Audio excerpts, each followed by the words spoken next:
আছে এই বিষয়ে কিছু বলেন। পায়খানা জানেন? পায়খানা জানেন না? আচ্ছা, পায়খানাটা উপর দিকটা শুকিয়ে গেলে পাক হবে? কথা বলে না? পায়খানার দু পিঠটাই সমান না সমান নয়? তো পায়খানার দু পিঠটাই সমান, তো ওখানে ডোনাল্ড ট্রাম্প বসুক আর আপনার বাইডেন বসুক, আর যেই বসবে গুয়ের দু পিঠটাই সমান, সবগুলোই না পা, ভালো একটাও নাই।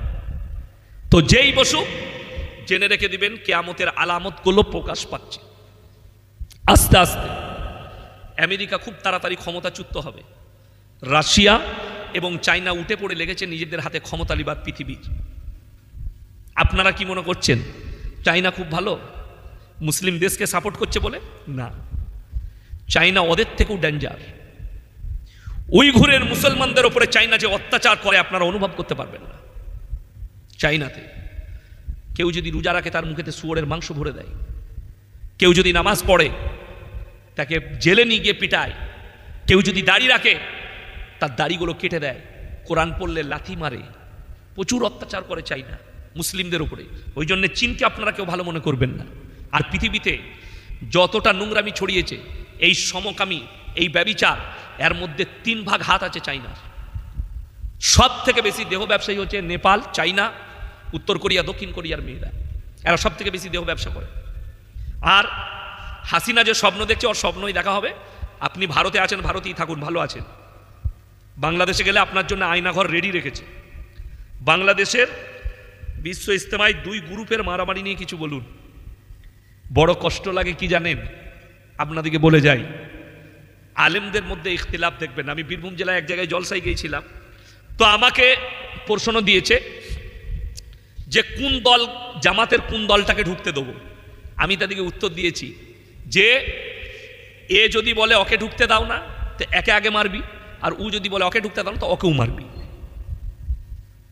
সব থেকে দুঃখ যারা এই দল করছে, বাটোয়ারা করছে, দুঃখটা হচ্ছে আগের ইজতেমায় 11 জন মার্ডার হয়ে গিয়েছিল মুসলমানের হাত দিয়ে বাংলাদেশে, 11 জন।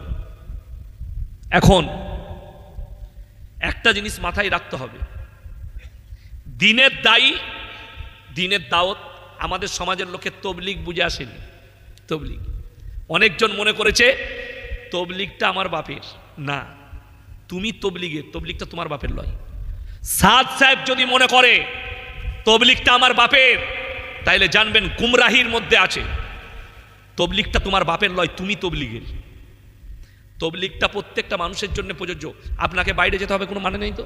আপনি বাড়ি থেকে বেরিয়েছেন, মসজিদে যাবেন, মাচার উপরে কিংবা রাস্তায় দুটো মুসলিম ছেলে বসে আছে, নামাজ পড়ে না, তাকে বলেন ভাই নামাজ পড়িস না কেন, যা গোসল করে নামাজ পড়বি, উজু করে যা, কাপড় পরে আয়।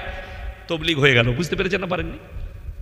আপনাকে, আপনি বলছেন, যেমন আমাকে এক জায়গায় প্রশ্ন দিয়েছিল, হুজুর আমি রিক্সা চালিয়ে খাই, তো আমাকে একজন বলেছে 1 চেল্লা দিবি, চল, খাবার ব্যবস্থা আল্লাহ করে দিবে, সংসার আল্লাহ চালিয়ে দিবে।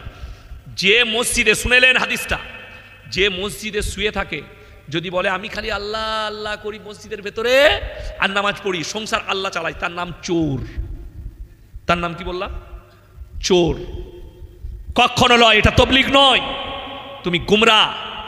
আপনাকে বলতে হবে দাদা আমি সকালবেলায় বাগনানে আলু বেচতে যাই, দিয়ে জোহরের আগে চলে আসি, 5 ওয়াক্তের নামাজ পড়ি, আল্লাহ আমাকে হালাল রুজি দেয়, চালিয়ে দিচ্ছে, তুমি মুমিন পাক্কা। যদি বলে আমি কিচ্ছু করি না, আল্লাহ আমার সংসার চালাই, জানবেন আপনি গুমরাহির পথে আছেন।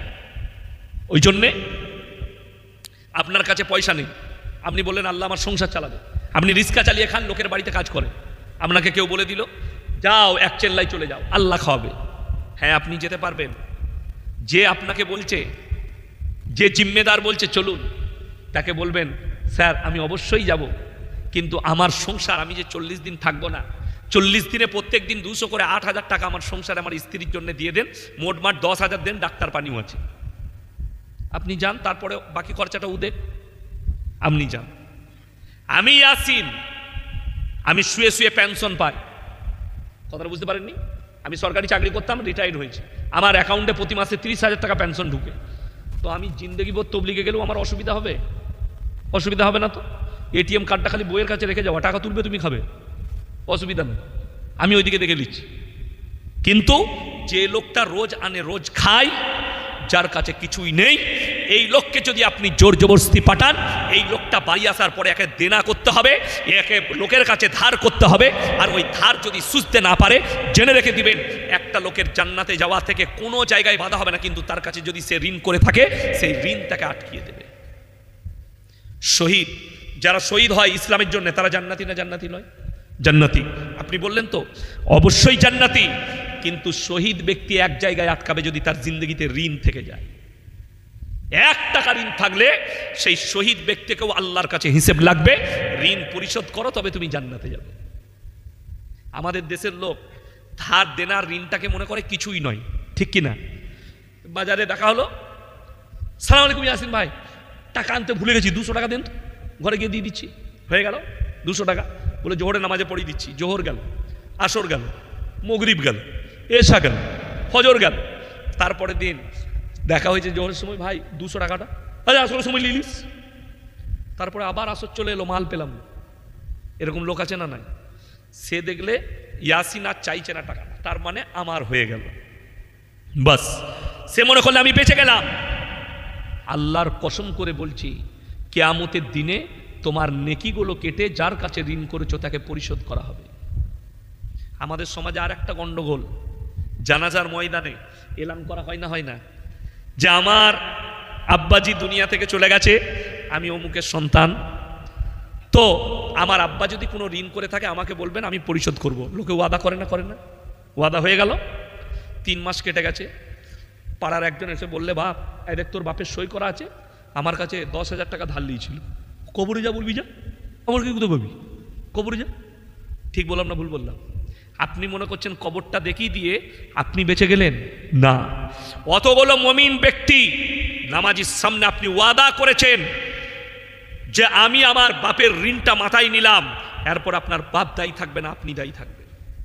তা না হলে বলে দেন জানাজার নামাজে দাঁড়িয়ে, ভাই আমি অক্ষম, আমার আব্বাকে আপনারা ক্ষমা করে দিবেন, কারুর কাছে কোনো টাকা পেয়ে থাকবে, আপনি বেঁচে যাবেন, কোনো অসুবিধা নেই, আপনি মুক্তি হয়ে গেলেন।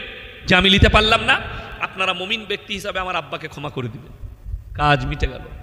কিন্তু আমাদের মুসলমানরা সব জায়গায় খালি মুরুলি করে বড় হব, তারপরে যা করার তো নিজে আমল করব। এইটা হচ্ছে মুসলমানদের দোষ। আমি মালদা ডিস্ট্রিক্টে 2 বছর আগে জলসা করতে গেছি।